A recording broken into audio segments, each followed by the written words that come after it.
Hello and welcome back to the Know It Alls podcast. I'm Ayanda Charlie. And I'm Fezi Mtonti, and we are your favorite pop culture nerds. Yes, and I'm so excited to debut Okay. a very interesting set of games Okay.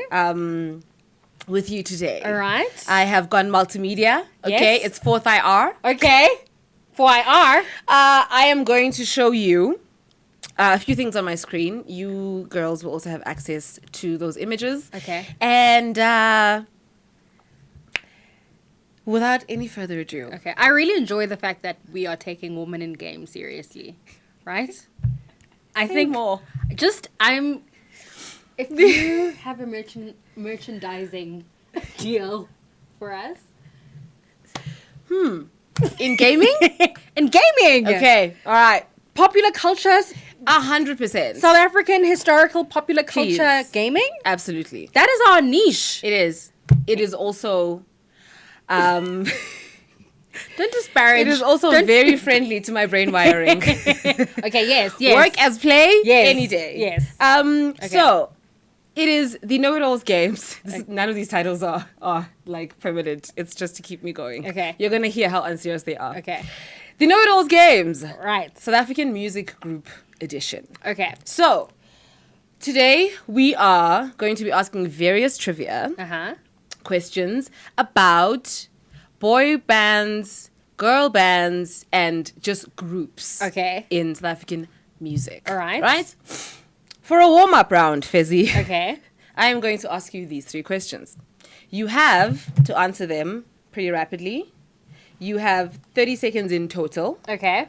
And I'm going to just give you a straight 30 seconds. The time you take from the first question is the time you lose for the second question. Oh my God. Okay. Yes. These aren't hard. They're just, obviously you want to get things right. But it's just to get us, Into up the and mood. pumping. Okay. Brennan, may I ask you to give us a 30-second count? 30 seconds. Yes. Our warm-up round is called Nibangapi. Okay. Okay, which for me in my life comes from clubbing, Yeah. where one of us will go, hey, I know, a party happening at a certain club. How many of Let me you? just find out, if we can get in. And the first question the plug is asked is, Nibangapi. And I just felt like that was funny. So, question A. There are 5 members in 101. Yes. How many of them are men? 2. Correct. How many members were in the hip-hop group Squatter Camp? Oh, 9. 7. 20. And lastly, name all 5 members of the group Adila. Tembi, Refilwe, Garabo, something. Ah! You're looking for Dumi and Letang. Oh, Letang. Yeah. Okay. Round 1. Thank you very much for your services there, sir. Cool. In a game called One Boy, One Band, you will have to match the 5 men on screen to the band they belong to. Okay. Cool. Okay. When you match a man to a band, you have to say A, B, or C is this Is band. such and right, such. So that on screen the girls can follow. Okay. On your screen, you have 5 boys Okay. and 5 bands. All right. Your job is to match each man Oh my God. with the band he belongs to. All right. I'm gonna say D is Ghetto Lingo, Yes. and then whoa. I'm gonna say A is tear gas. No. Wrong. Oh my God, I don't know what these But men you have look to like. move on to the rest. You can't Oh, now find another. I'm gonna say B is denim.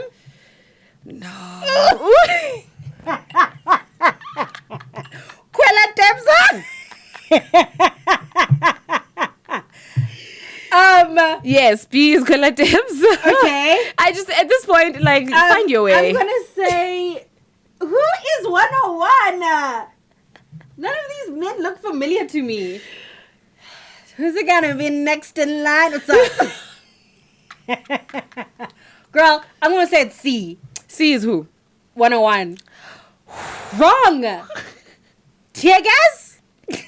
You can't just skip. No.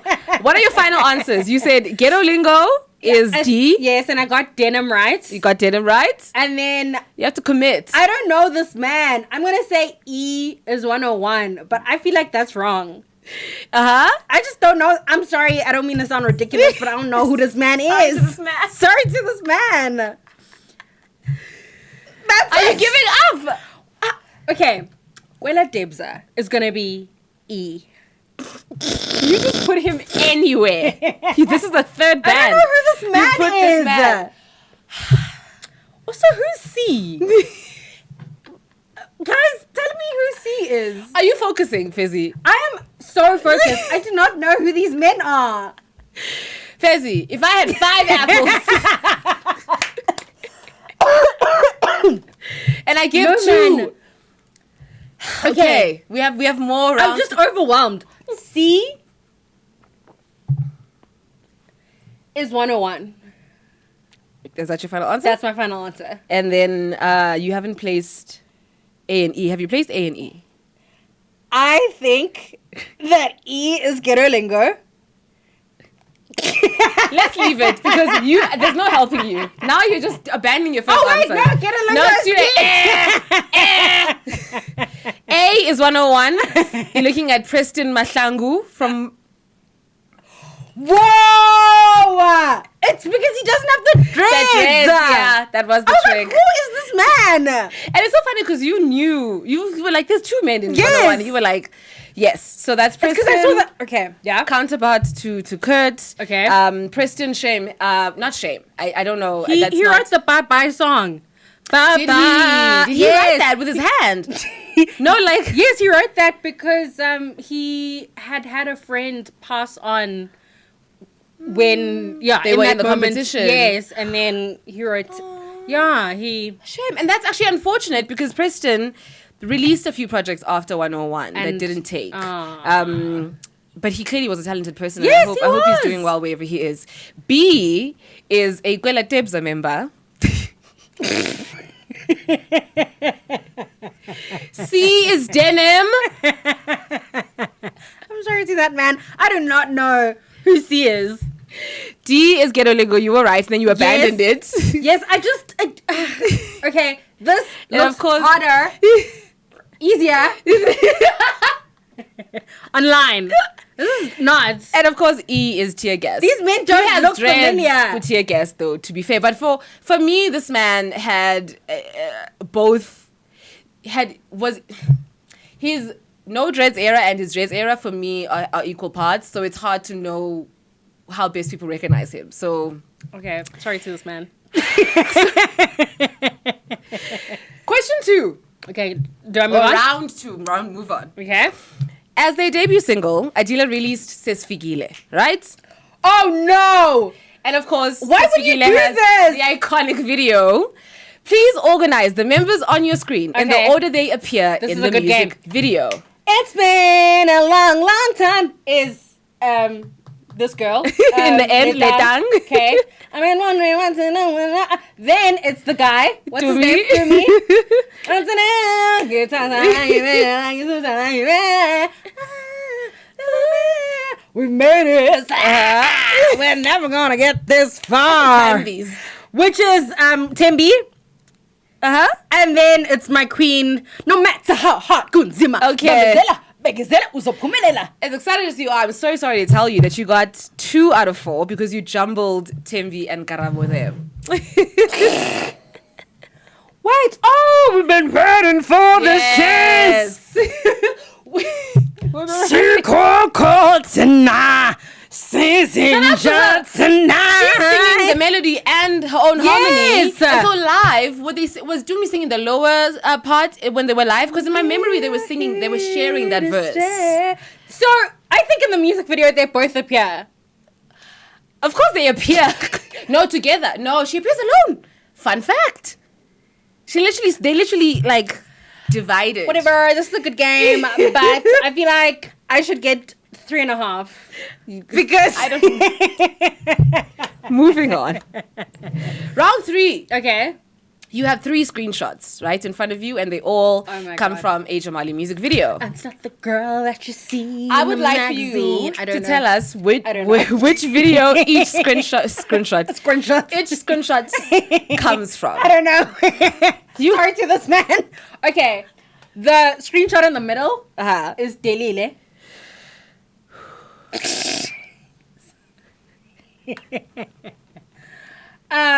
Or butterflies.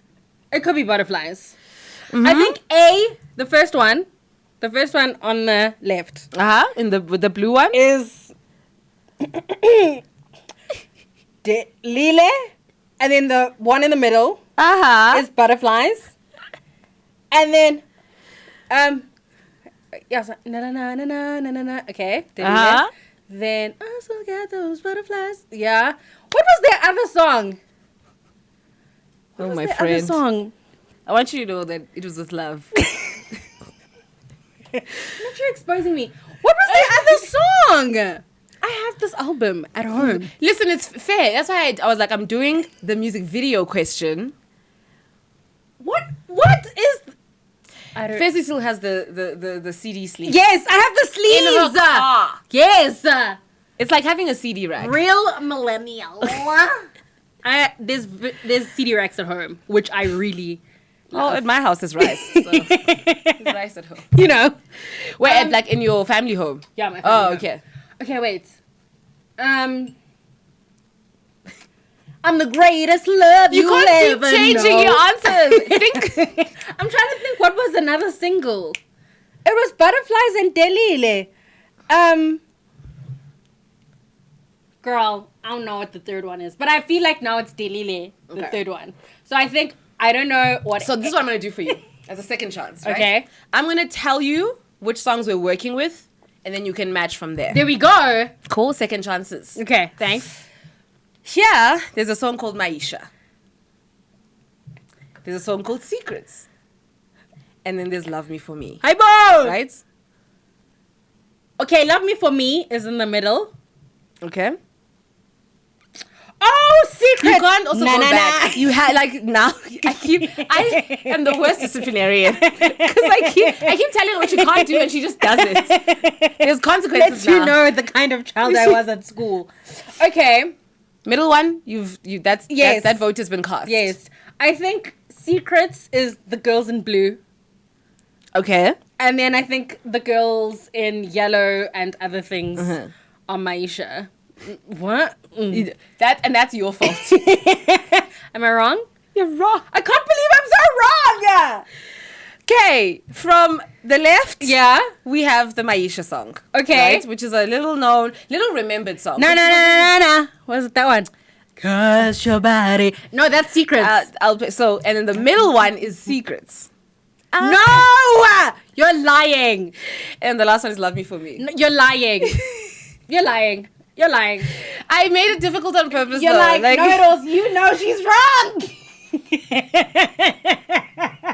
You know she's wrong. There's no way. How can Love Me For Me be an urban wear? That's what I was like, yes. I was going to throw her off. Why is Love Me For Me an urban way? And then the more kind of ethereal thing in the middle be Also, can we talk nonsense about that? That video looks like it was made on In like heaven? Windows. Yes, number Yes. one. Yes. But also, that's a Windows like frame when you're making Yes. a card. So I don't know. Maybe they ran out of budgets because everything else there's costing down. Exactly. There's extras down. There's Choreography, studio, costume, there's, location, lighting.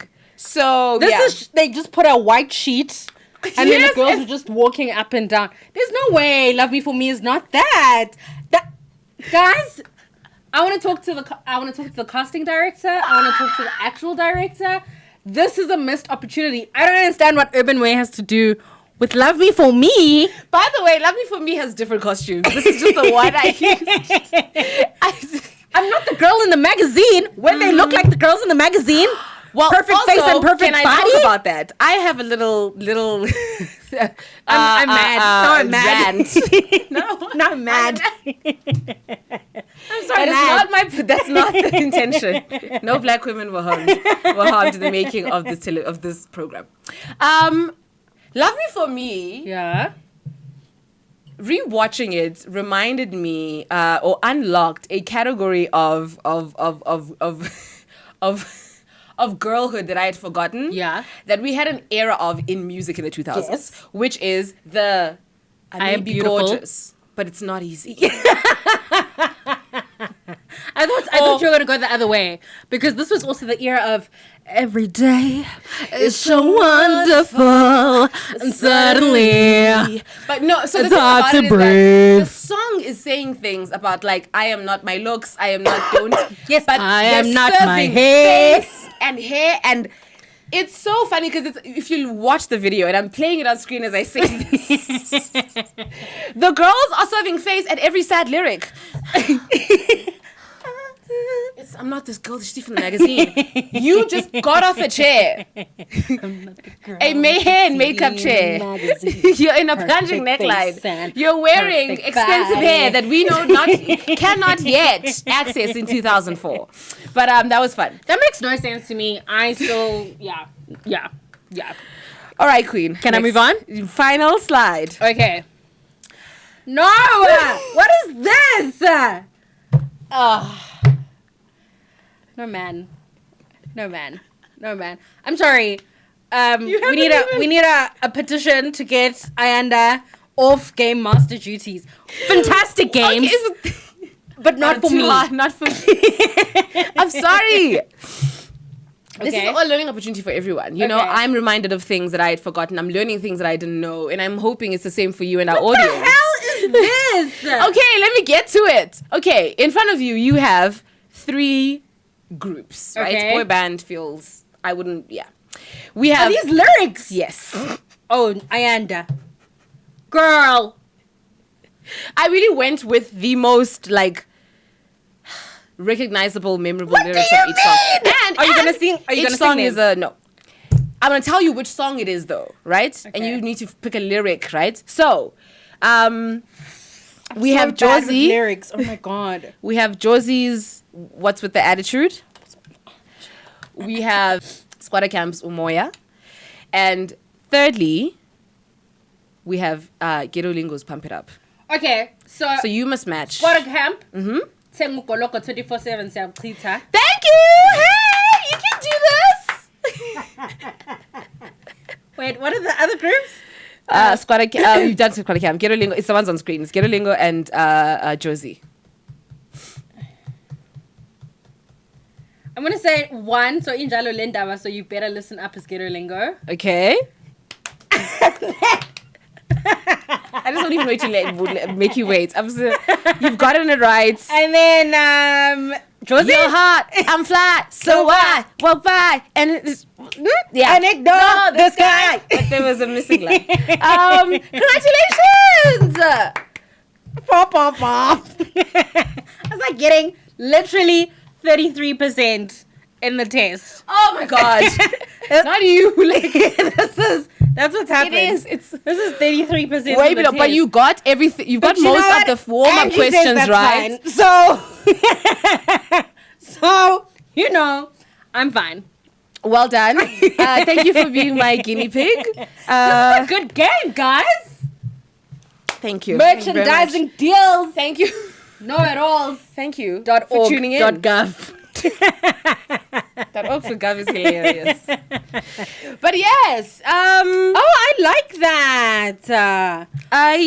that's me for the day. What a pity that I'm we gonna have to start talk about clocking these out women right now. What a pity that we have to talk about these women. I'm so sad that we need to talk about these women. This was good. Tell me about it. Okay.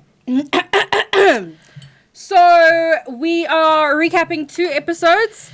Yes, ma'am. 3 and 4. 3 and 4 of the Ultimate Girls Trip, South Africa. Yes. South Africa. And I think we've had some time to, at least I've had some time to deal with my very serious emotions. Yes. Okay, that's good. You know, I'm less perturbed Yes. and distressed Okay. by these white women, and now I'm just there for the foolishness. Okay. Yeah. Okay, I'm finally where I'm meant to be. And I think this is in part because of Lakongo, Lakongo really remember when we were talking about force multipliers? Yes. This is a Yes. force multiplier, Yes. right? And I think really interesting in the universe of Real Housewives of everything. I think she's just really in all of the housewives.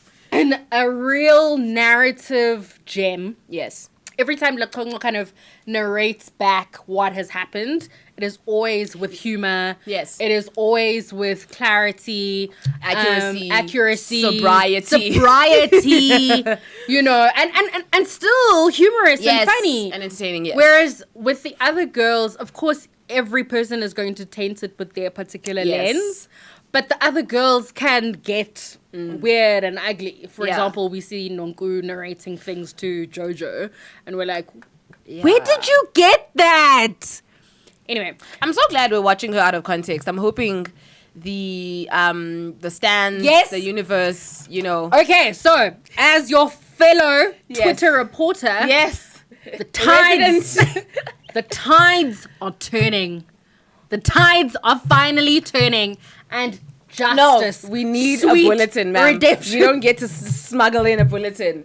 Of course, after months of taking a hiatus from social media, pop culture reporting, Fezi Mtondi, our resident social media reporter on all things the reality and housewives universe, is joining us, giving us an update on the streets, opinions, and general perception of Nonku now that we are 4 episodes into the ultimate girls trip, South Africa. Fezi, what do you have for us? Thank you, Ayanda. Thank you very much. It has been very interesting for the past few months. What we saw there was a rise in favorable. Yes, keep going. There was a rise Jessica, we are live. Favorable outcomes for Nonku at the end of Real Housewives of Durban season 1. But the truth has finally set in, and we are seeing a shifting tide against Nonkululeka Williams. Finally, the streets are cognizant of who this woman is and what she is about, and we can only say thank you. Fezi, and lastly, would you call this Nonku's reality reckoning? Yes, Ayanda, absolutely. I think this is the time that we have been really interested in as this new democratic dispensation. We have a government of national unity, and finally there is unity in the Twitter streets. We now know that Nonku is not, in fact, a favorable character. And that was Fezi, coming from Twitter, also known as X, if you're a loser. Well...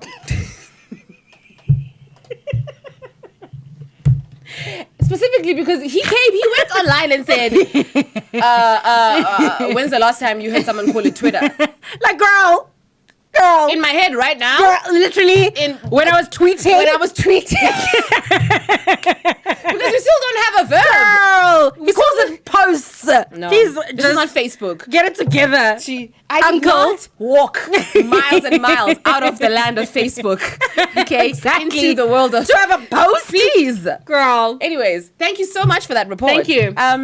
Okay, yeah, so I was saying I'm really glad we're seeing her out of that context so that you can kind of see, because I think Nonku, within the Durban Housewives universe, her tactics are so attached to the narrative that it's hard to isolate them. Yeah. And here you can just see, but it doesn't matter the narrative, doesn't matter the stars. Her beats are the same. Exactly. There's an interesting one of the know-it-alls tagged us on a TikTok video. I think 2 days ago, of this woman talking about Nonku centering men in her life in her 40s still, and the ways in which that's disrupted and created deep problems, right? Yes. So in the very first episode of Real Housewives of Durban, we're going to link your video somewhere. Girl, queen, we're not taking your work. But I think she makes a really useful point here in saying, look, Nonku, the first things that she tells us is that there is an invisible man that has tethered her to Ayanda. And so already there's this need for the man. At the reunion, she doesn't want to necessarily critique the man, so she does this to Ayanda and asks Ayanda for things that Ayanda has absolutely no jurisdiction over, right? Yeah. Then we see her bring it up again in season 2 of Real Housewives of Durban that in fact this man loved her more than Ayanda, and there's no Ayanda to counter the story. Yes. Then in season 3, she is so desperate for the affection of a man, she brings in this alleged. Is it alleged at this point when he went to jail? He was convicted of it, ne? Yes. So that's a convicted rapist. So, convicted rapist and various other things to her home where she has young women effectively living in that space. And then she doesn't want to be held accountable in that story. And then again, she tells us that she has another interest in another man who in fact has relations with another woman. It seems like he's married. And that's in season 4. And then here, now suddenly she's obsessed with the idea of winning the man against Liz. Sana, that was so shocking to me. And cockle-doodle-doo to you because you just woke it up. And look at this woman who's so... And this is why me and Ayanda keep saying, guys, at a certain point, in fact, at the beginning of your life, decenter men. Decenter man. It is going to be so important in the productivity of your own life. Because you don't outgrow it. Yeah. You know, you don't outgrow it. The same way, PSA... Okay, I saw, and I'm going to keep being tangential today because I feel like it. I saw a woman tweet, and Shem, I sympathize with her specifically, but it got me thinking. A few years ago, we had like this moment, especially, I think it's a refrain that a lot of conservative women or women who kind of flirt with conservatism use, but there was a moment where it was... I think it was the beginnings of this like reactionary feminism moment we're having, where the boy moms decided that their line was going to be, but I don't want to raise a boy. I don't want to raise my child in a society that hates them, right? The poor and this was in reaction boys. to the men are trash kind of, hashtag and things like that. But more than anything, it was a reduction of a whole movement down to a hashtag or whatever, or a phrase from Twitter. And so... the girls were basically telling us, my boy is still a boy. So, like, he can't be taught this kind of... I would just like... His innocence is threatened by feminist rhetoric, right? Fine. Fast forward to this tweet where this woman is saying, my sweet, beautiful boy, who is sensitive and conscientious and for all intents and purposes a good person, has gone incel and is, like, lost in the in the kind of manosphere, right, of the internet. And I don't know what to do to like bring him back. And that elucidated for me the fact that you can't build in politics into morals.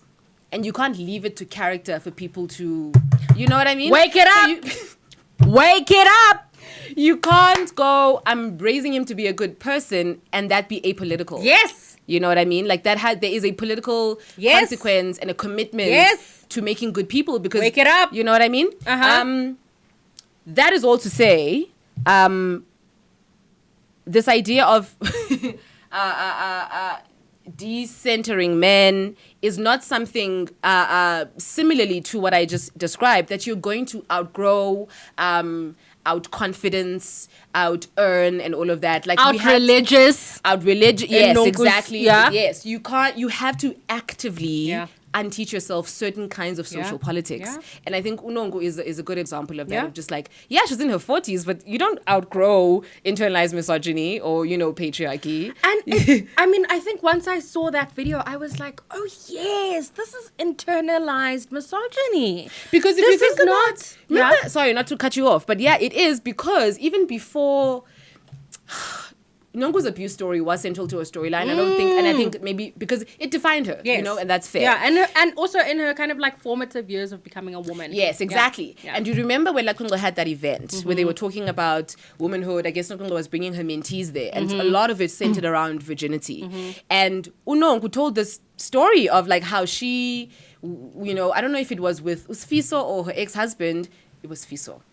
I think virginity took such a big role in her story in relation to Ayanda, because here was this man who had defiled her, right, had sex with her, and leaving her for a pure woman, right? And I think Unongu still struggles with that. And then the ways she responds to being slut-shamed, or, well, the way she frames any critique. What she understands. Yes. The way she is so quick to defend against slut-shaming, even when it's not what's happening, I think stems from that. I think this is useful also because this is why Unonku refers to Ula Chongo's Mother Teresa in this kind of derogatory way. As if virginity is these extremes that she needs. These extremes that she needs to kind of make sense of it in her head. Yes. But I also think it's really interesting because Unonku, at any turn, any kind of critique must mean that she's in fact a slut. Must mean that in fact she is a whore. Must mean that, right? And other people have the spirit of these, right?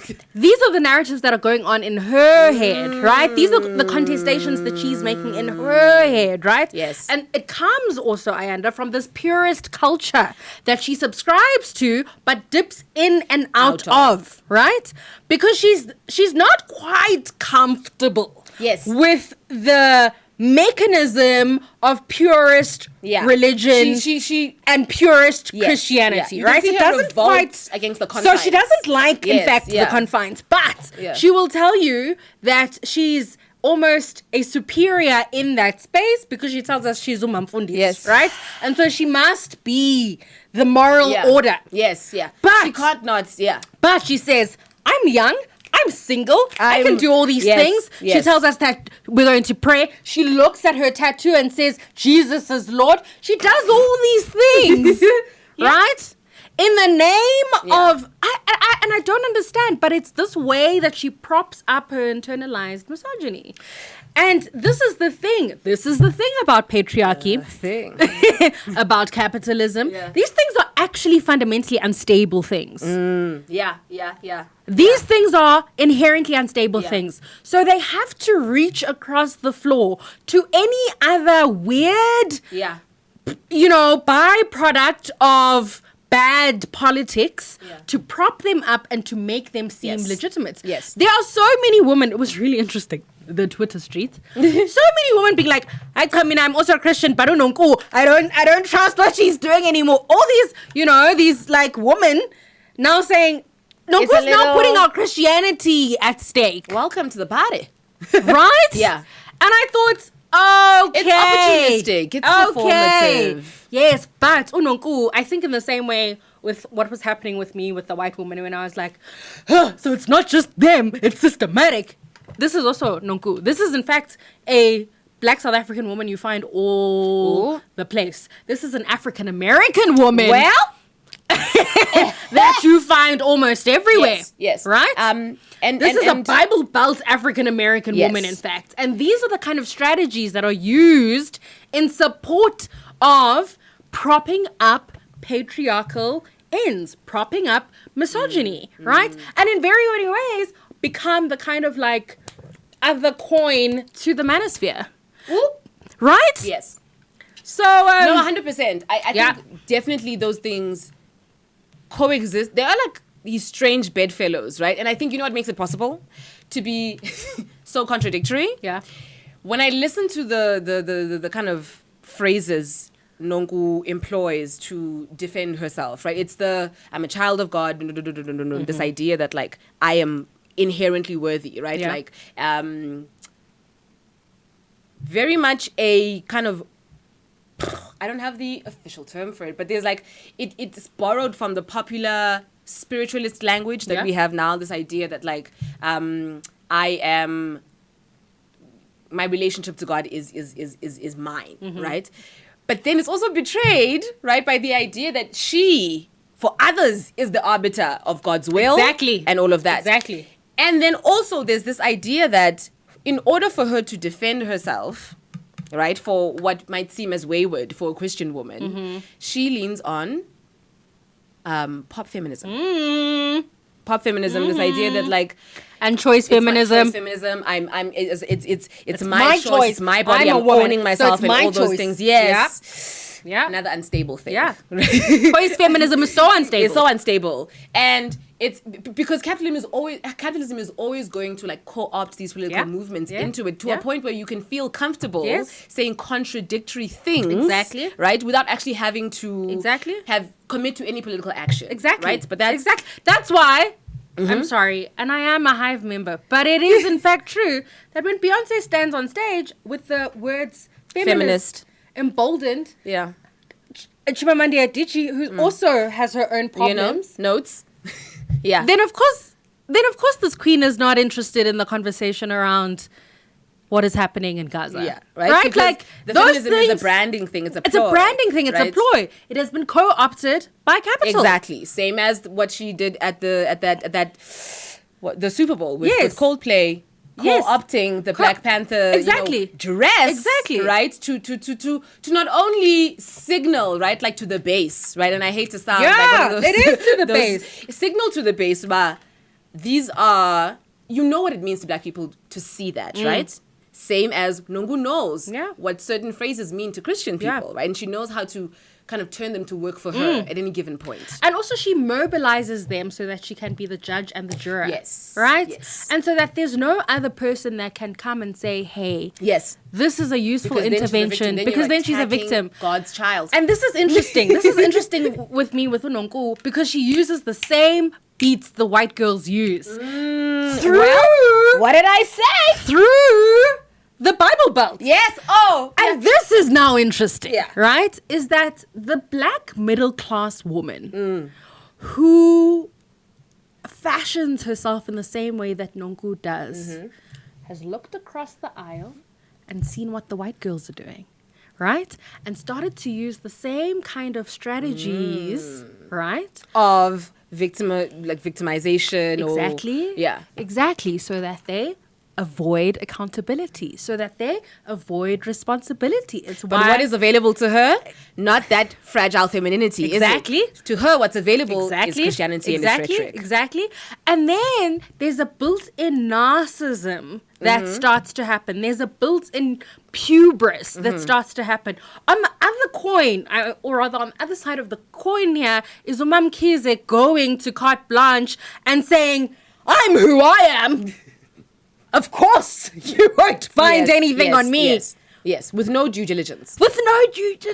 Just bringing lawyers to intimidate, but not actually consulting with them. But this is what white women do. And so it's really interesting what class does to the kind of behavioral attitudes that we employ for the ends of oppression.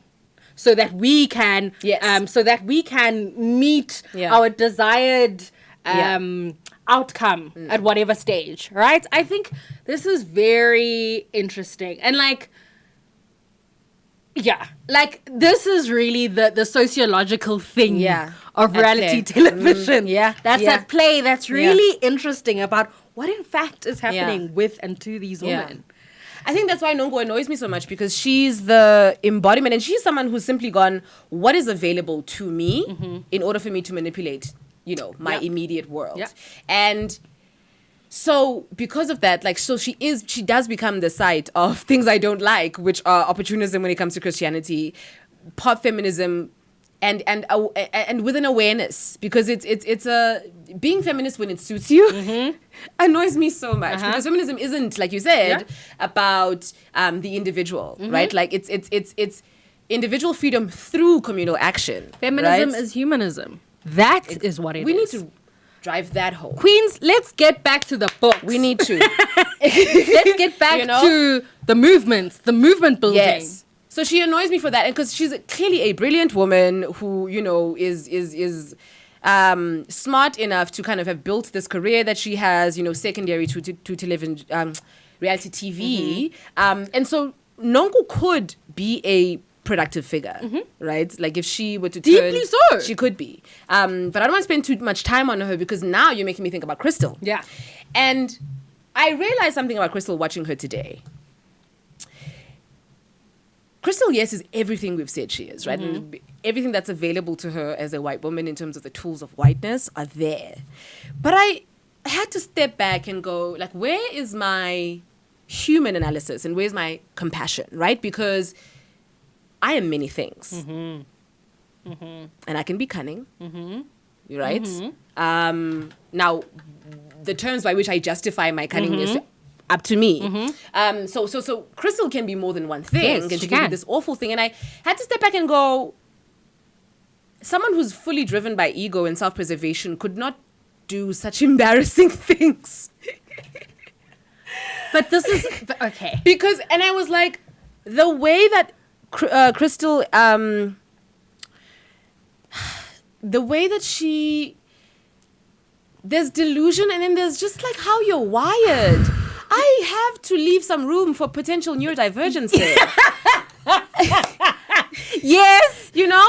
Yes, but also before neurodivergence, before we make a medical assessment, I also just want to give her a hug because there's an insecurity that's happening here. When Crystal says, I obviously haven't lost my touch. You know what I'm saying? Is I right here is peak to Lulu, which I can get behind and then give her a hug. Because at this point, Ayanda, she's saying that she is Britney Spears. Yes. Right? Yes. She is of the same caliber. When Crystal singing to the girls, and the girls are visibly cackling. Yes. Like, you know what I mean? Like, there's no way. But Crystal knows when the girls are being mean to her. So, of course, she knows. Like, when Liz did the Barbie doll thing, Crystal immediately was like, right? But no, see what, let's be fair, because when that was said, the Barbie thing was said still in the middle of a conflict. What we're seeing here is people going, Crystal, we don't want you to be sad. What do you, she was What being do you shut want? up like a child. Okay, yes. You know when Yes, you're like, yes. hey, stop crying. Yes. Hi, man. Yes. Oh. Tell me, what was your oral about again? You're so good at that That's oral. a pen. Yes, What's exactly. What's So up, it's baby? like, I just was like, these are tactics we use on children. Yes. And then when everyone starts hugging her, she's like, this is all I want. Just, you know. And then she says, I was born on the stage. That was so funny. That's, That you was know. so funny. And I was just like, Crystal, honey, sweetie. I've modeled with Charlize Theron. I've made 30 million in one day. I've dinner with the president. Can I just say, which one? Can I just say, Yes. Mel being the straight man to Crystal's delusion is so... It must have been an editor's dream. It was just so comical. It was perfect. Right? So is It was this perfect. deeply Yeah. delusional person? And then Mel being like, girl. It's so funny because like Mel would never imagine herself as a person playing it straight, you know, in the comedic situation because she swears she has all the lines Exactly. Can I also just say, Yes. we're jumping around a lot, but girls. The girls are following. The girls are following. Mel using internet speak, TikTok speak, memes Yes. to, firstly, they're used incorrectly. Yes. Because she's doing that white Afrikaans older lady thing Yes. to them instead of like understanding where they are in the culture. Exactly. So that is hilarious on its own. Yeah, it's giving Kim Kardashian with the gas. Exactly. Also, her saying "Not today, Satan" comes from Katy Perry. Girl, this is how I know you're out of That's how she touch. probably would have found it. Okay, That's but probably how she would have come across at it. the very least, find it in RuPaul's Drag Race. You think Mel? Okay, well, keep going. I feel like RuPaul is big enough now that the girls can start citing. You know what I'm saying? You know what I'm saying? It's not transgressive anymore. RuPaul's deeply in the main. I just don't think that Mel is in the Drag Race side of the internet. That's all I'm saying. Anyway, so she says Katy Perry, which is so absurd. That's her idol. That's her idol. She's soft and strong. And then she's like, all of you are speaking like karate. What? What? She doesn't know what to do. Right? And so her also using it as a tool to be condescending and then to further gaslight the woman. Yes. To say that in fact she wasn't being condescending. Yes. Is so it's not Yes. good I because literally was everyone saying- is wrong. Yeah, I literally said to my friend, this was a bunch of dumb bitches gaslighting each other. And it's hilarious. And everyone is wrong. Except for like Tonto. I don't know if you said this to me off camera, is that perhaps the reason why Lekongo is not going to come back to a Real Housewives of Durban is because she didn't quite enjoy the conflict. Yeah. And you see that crystallized in episode 4, where she just kind of removes herself. She just stops talking. Especially with Nonku. Because she's like, this is a ridiculous person. Like, there comes a point where you're just like, yes, but she needs to stop approaching it as a one-on-one thing and understand that, because Nonku's always playing to the gallery. Yeah. And Nonku is telling her story through the dialogue she's having with you. And I feel like you've had multiple opportunities to kind of set the tone when it comes to who you are and how we should read you. But you keep opting out. Yeah. And I think maybe it's a matter of like someone giving her that perspective. But women who go, I am too mature for this, or I'm not going to get through to you, are missing the point. Yeah. It's a scene. Yeah. Sure. I mean, I see a lot of myself in Lekongo though. Like, I see a lot of myself being like, do you see yourself on reality TV? Absolutely not. Absolutely not. But there are so many things where I literally my eyes glaze over and I'm like, I'm no longer in this conversation. Yes. Yeah. And you see that happening to her consistently, and it's such a pity, because unlike Nini Leaks, Lekongo could actually bring a lot of levity in conflict. Yeah. You mean like Nini Leaks? No, I'm saying in conflict. I think she could really minimize the stakes. Yes. No, in general, she brings lots of levity. No, I just mean in terms of Nini. Nini has brought humor to to a fight. But okay, and then she can go to Nene. Yes. Nene. Okay, so I'm not talking about Nene. I'm talking about Nini. Okay. Where Nini is being ridiculous, and she is also making you a Popeye. Yes. To where... And when she doesn't even mean to. Exactly. Sometimes Nini is funny effortlessly. So yes, I hear you. Yeah. They're done. They're done. Yes. That is just... fascinating. Where is your scooter? Where is your scooter? And she was angry in that moment. Exactly. So yeah. Sorry. Kenya Mora is across the street. Please. Is such. Please. That is my favorite. Nini never drops the ball. So you tell me if I met him or not. But yes. Like Congo, yes. She did. And I just feel like that's how Nonku gets away with things. Maybe I shouldn't expect Nonku to be my soldier when it comes to Nonku specifically. Yeah. Nonku's chosen the kind of role she wants to play, and she's been consistent. And also, remember in the bus when Nonku's bringing that man, Nonku was saying, Nonku's older than me. Mel has grandchildren. Who am I to say? Why do I need to be the adult and say, these are the rules? And so she's vindicated when production is like, guys, come on. Yes. Like, how can? Yes. And Lekongo's reasons for not wanting men in their, like, safe space is absolutely valid, and any person with a brain would know that. It's the universal girl strip law. Like, it's... Please. Queen?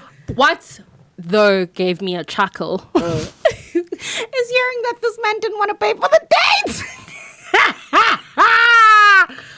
That was so embarrassing for everyone involved. So embarrassing. The people telling the story and also I'm sure, the man and himself. I'm so glad Liz was like, oh, I want none of this. And Nonku tried to save it.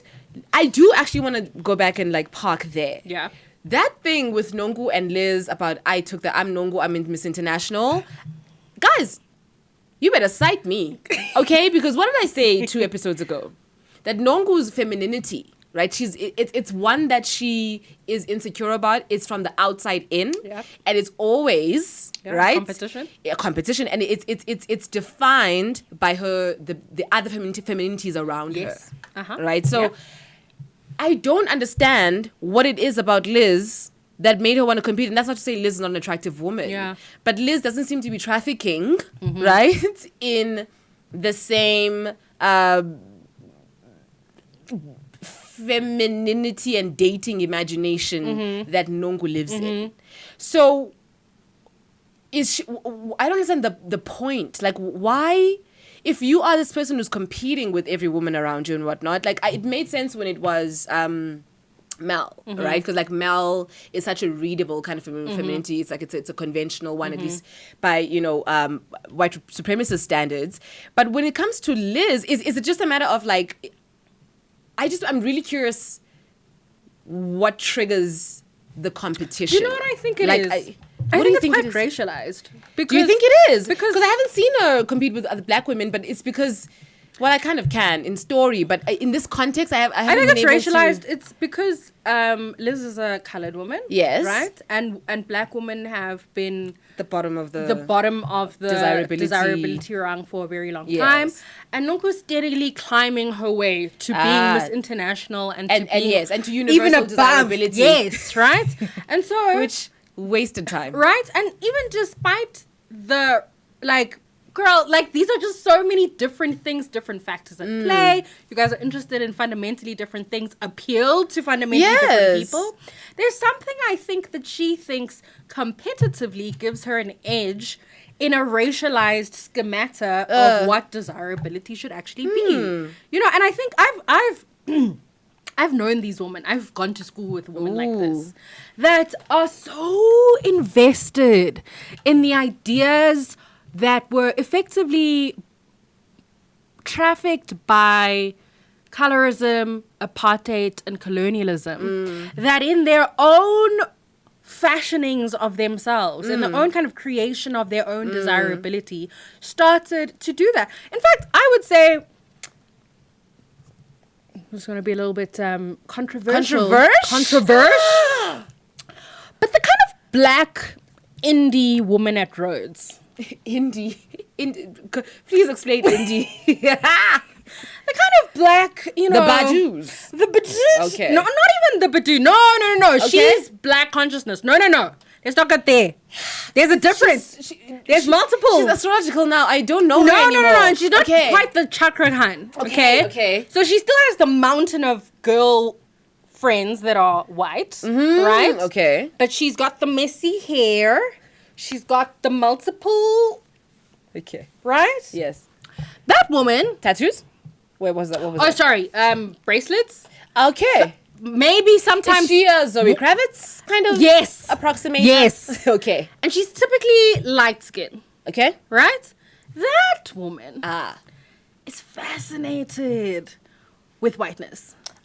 Is fascinated with desirability in and under whiteness. Right? That woman also doesn't regularly traffic in the world of black femininity and desirability, right? Because that's for us. That's for the girls with the hips and the girls with the bums. Who can't hide it. But also like just physically, right? Yes, like there's also something about the physicality and the ways in which you can't hide. Yes. I can't hide. I can't suddenly. Yeah. You know what I mean? And it's interesting. You watch the girls in O Week go. The girls go, who are we gonna pull tonight? Right? And you dress in the manner in which you think your desirability best works. And especially in that very like formative stage where you don't have a style. Yes, where you don't have a style. Because you don't actually have a style at that point. Yes, and you just do what you want is sex. Yes. What you want is attention. You want desire. You want desirability. Yeah, you want to feel desired, whether you take it to sex or not. Yeah, but you and it's a desirability that is supposed to be, because the desirability I'm looking for, right? If I'm this girl, when I am actually after sex, right? Which I'm not saying that you can separate them. I think they're always constantly at play together. But I think there is something distinct about the desirability, the kind of affirmation, the desirability that you seek from whiteness provides, because it's not just I am sexy, I'm attractive to whiteness. And so like what's happening here is that I'm being affirmed from a gender and sex level, but it says something so much more about my class positionality in the world. Exactly. Right? Exactly. Whereas if I just happen to want to hook up with a guy and he happens to be there, the desirability for that is going to be it's going to be about the sex. Right? Outside of race. I mean we can talk about this forever. I'm not even we can talk about this forever point. because as we're talking, I'm thinking of all the white women that I knew that were obsessed with black men. With black men. Right, and the way that they position themselves, how they dress themselves. We talk enough about dating and desirability that we have to do an episode on right? Yes, but those girls, which I still know, did a very particular thing with the kinds of... Now you have to say the thing is, what you do on the left, you have to do on the right. No, but just like, you know, this cool down girl. This not like super preppy girl, not super like obsessed with the kind of menial white feminist nonsense that was probably passed on from their mothers. No, these girls are not that. These girls are above it. Still deeply employ it. To the black friends that they encounter in the group of the black man. Because Olympics. Yes. Right? And it's always just interesting. And you're just like, girls, when are we... And, I can't absolve myself from this because I also had to be in the kind of like wheel of like, what's available to me? What can I do about it? What do... You know what I mean? And then one day, I read bell hooks and then I went... Then I went, this so funny. Rat race is not for me. Go on without me. 100%. So much comes to mind. But yeah, the Nonku of it all. Yeah. I don't know if I was talking or if you were talking, but I think what we're getting at is we're watching Nonku work through her racial positionality and class positionality by means of her femininity and desirability. And I think a lot of us, probably in our younger years, do that a lot, right? Which is probably part of, I don't want to project this and impose this on Ula Kongo, but I think for me, when she says, I mean, what comes to me, I'm the young one, what comes to mind for me is all of that. It's like, at the center of this is identity and like where your identity fits in. And Nonku seems to be always shifting the puzzle pieces around. I do want to say though about Tula Kongo, she makes this kind of snide remark. She's like about being approached. Yeah, being approached. Okay, queen. We're not going to do that either. We're not doing that. We're not doing that. But thanks for calling. We're not doing that. Queen, you know, if you're interested, be interested. Be interested. If you're not, then you're not. Like, you know what I mean? This kind of moral authority about these kinds of things are very weird. Yeah. And also they get the women that subscribe to being good women and to being chased after in lots of danger. Ayanda. Right? And the way Zulu patriarchy is set up, that is a dangerous place to get, right? Listen, dangerous game to play.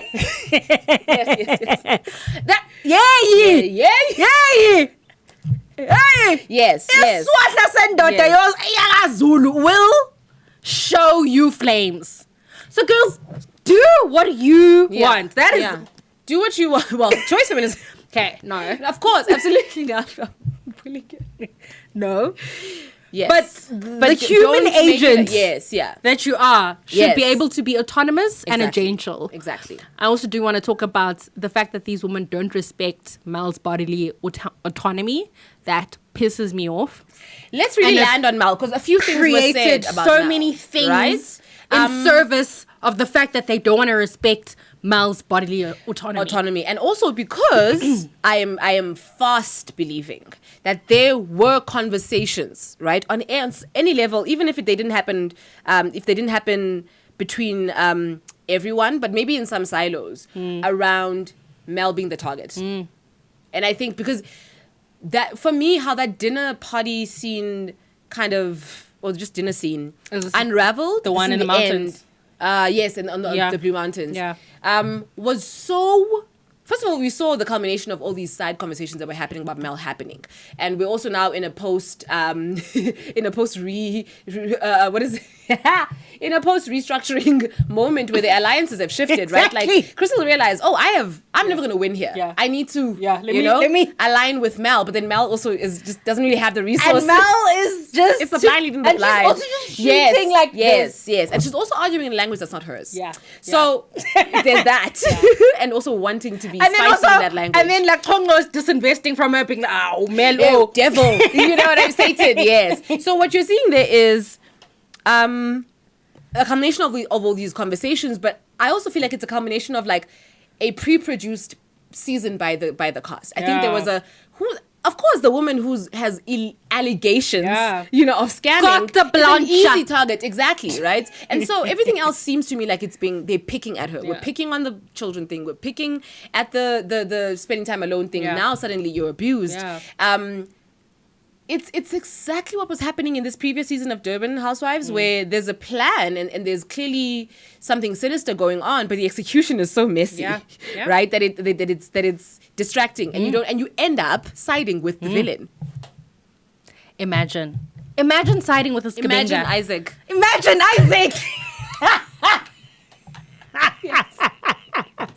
But imagine siding with a Skabinga. Like, I hate that I was like, well, guys, how? But this is the thing about reality television. I hate it. Yeah. Because my mind works, and I know that this is wrong. Yeah. I need to disinvest from you. But I'm also like, but all of you are crazies. Yes. Like, all of you are crazies. And this is the interesting thing about, like, reality television. No one is a saint. Yes. And so that's also constructive. Yes. Right? Because we don't create these false narratives of these, I love Ayanda. But she also, my queen, she was strong and wrong so many times. But loved her Downy. The Christian Olympics that I would have loved to see between Nonku and Ayanda. What a missed opportunity. And I hate Nonku from taking that away from us. Hate it. Anyway. That's what I wanted to say about Mel, because I feel like, so what if she doesn't want kids? Like, so what? And like, what if it's a vain reason? So what? So what if she thinks the world of her husband? So what?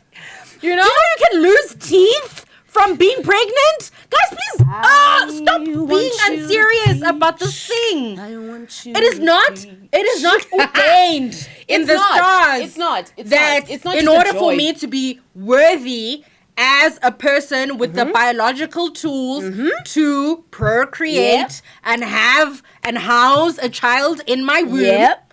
It does not mean that I'm less worthy because I'm disinvesting from effectively having something in my body that is going to stress potentially the life out of me. Yes. Do you know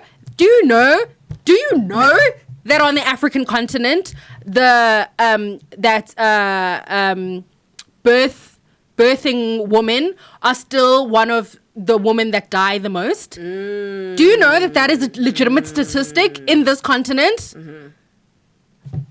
So I don't want no child, and that should be okay. I don't understand why she needs to like have a whole dissertation for them. No, man. They're trying to find an in, and it's like you can just be like, yeah, I don't F with you. The stuff around you is shady, and that's how I feel. The mortality statistics around women, maternal mortality, yeah, well, insane. Yes, on this continent. Mel may not be in the demographic most affected by it. Got it. But it's certainly in the macro conversation. It's definitely, yes. And I think that's worth having a conversation about. You know, it's interesting, for example, that someone like Serena Williams wasn't believed when she said, hey, something is wrong. Beyonce, Giselle Knowles-Carter, was also not believed by her medical practitioner. So maybe, definitely not racially, but in terms of class, Mel might approximate that world. And what then if she dies? And for me, again, it's like, girls, this is not about Mel having a satisfying answer to potentially risk her life. Yeah. And that's what I think is annoying about it, is that we are, you and I, engaging in good faith in this conversation about birth and womanhood, right? Over here. And I guess that's the thing that frustrates me about reality television, is because a lot of the times the arguments that are being had are in bad faith. So yes, what's being said is, or what's being communicated is that you should want a child or whatever, for whatever conservative ideas. But really what's underneath it is we want to destabilize you. You know, it's hard for me to like sometimes engage productively because there's also the aspect of it where it's like this person just wants to get a rise out of this person. And so they don't care about the real gravity and weight of the subject in the real world. They just want to win in the simulation. Because what if Mal gets clots? Are you going to be there? You know what I mean? What if Mal gets another complication? Are you going to be there? Are you going to be there? And also, if Mel is being abused, why is that the way we approach it? Especially as a woman who says, I was abused. So now you're weaponizing your experience against a potentially abused woman, or probably more closer to the truth, you're weaponizing your experience, as Nonku often does, against another woman who simply isn't in agreement or alliance with you. Like she does with Christianity. I don't... The kind of dis-ease. And also, how do you go from saying someone is a Jezebel to they are being abused? Conceptually. How do we get there? And this is how you know that there's no compassion. It comes from nothing. And also, like, okay, if in fact she is then being abused. Yes. If these are really the signs. Yeah. Right? Where is the compassion? Thank you. That's what I'm saying. Why is that? Why is the approach more accusatory than comforting? And then also that's the thing that we get her on. Yes. That's the thing that destabilizes her. Guys, all that we need to destabilize Mal is that she's a skabinga. Like, that's all. That's all. And each time you've done it, you've succeeded. You have succeeded. Because it's not hard. You this stupid piece of paper being like, you know? It's so stupid. And we can all see through it. Trust that we as the audience are clocking it. One last thing about that, though, is... because... Which part is it? It's where it's still around he's using her. Her husband is using her. I was reminded of the conversation the question you asked about why would someone who's being investigated go on TV and why do people do this, right? And I started seeing potentially what the pros are, because when we start to say maybe the man is behind it all and she's just a figurehead, we're now absolving her of any potential responsibility, right? So like, it's like if you stay on, this is what I believe. I don't know. Yeah, this is what I believe. It's not that the stakes are low. When disgraced housewives come back and not skip a season, when they come back immediately and face the music, they tend to win the favor of the audience over. If not only just because you are willing to face the music, but also because that's just it. There's only is it a bell curve? Yes. Yeah. It's like you can only be so evil for so long, right? In the story, there has to be an arc, right, to recover you, and it's just the cycle of the show. I mean, Kenya is proof of that. Kenya lived was a hero long enough to become a villain again. You know what I mean? So that's also an investment you make as the accused. It's like, but if I stay in the limelight and I show them other parts, what did Bev say? Yeah. She won my heart. She won my heart. She softened my heart. And when you said that you just wanted me to like you, that's when I was like, oh, she just softened my heart. Crazy. I'm never getting used to you doing that accent. It's so good. But yes. But also Bev has the quintessential she does. Poppy accent. Yeah. I love it. I love it. She just like makes me so happy. Say it's in the Bible. It's in the Bible. It's in the Bible. I just put this like this to my girlfriend. And why? If you're not one of my friends, would you even care about it? You're not one of my girlfriends. Love her. Love her down. Oh. Love her down. I live. Anything else? That's it. I mean, look. Amal is very condescending but funny. Yes. That's what I write here. Crystal again with her victimhood narrative. Worth saying that Tungwa actually looks great. She does. There was a bit of rumblings about her hair. About her hair. And I was just like, guys, this is 2024. Please. And also her hair is healthy. So I said, and that hairline is rare. That skin is rare. That BBL is purchasable. But what? Yeah. And so, we need to dispel all of that. Boring. It's so beautiful boring. Stop. It is. Shame. Just special shout out to Alton. Shame. Alton's being put through the ringer. When that man said, I'm not losing my job because you want to get messy. No. And it's like, and if she messages the agent, will you be able to let them in? Just said that. And he was like, no, wait. Then there will be another discussion. That man said no. I want none of this. These white South African women are not going to get me. Exactly. And this one, the hottie, who I thought was the innocent one when she got here. They're leaving. Yeah. They're leaving. Yeah. Oh, Nonku, I don't know where she learned this impunity because she really approaches situations with rules as though there are none. Yeah. And that's what Lukunga was saying. This is what Lukunga was saying. Like, that's what she was saying. I mean, it sounds like because Nonku obviously in her early 20s had kids, found herself in an abusive marriage.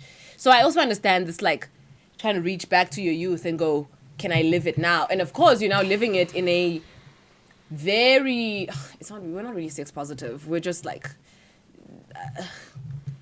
I don't know what to call it. And there is a difference here. There is being sex positive. And then there is whatever being careless this is. about. Yes. And so she is in a post-hookup culture moment. Yeah. Where she's like, this is what the kids were doing, before my BBL. Oh, and it's my turn. And I got hot. And also her fixation with like Westernness in men. Yeah. Which I guess is tied to being desirable to whiteness. And I just like, aren't there any Jamaican men that you could be interested in? Some African men? Don't you want to listen to some patois, girl?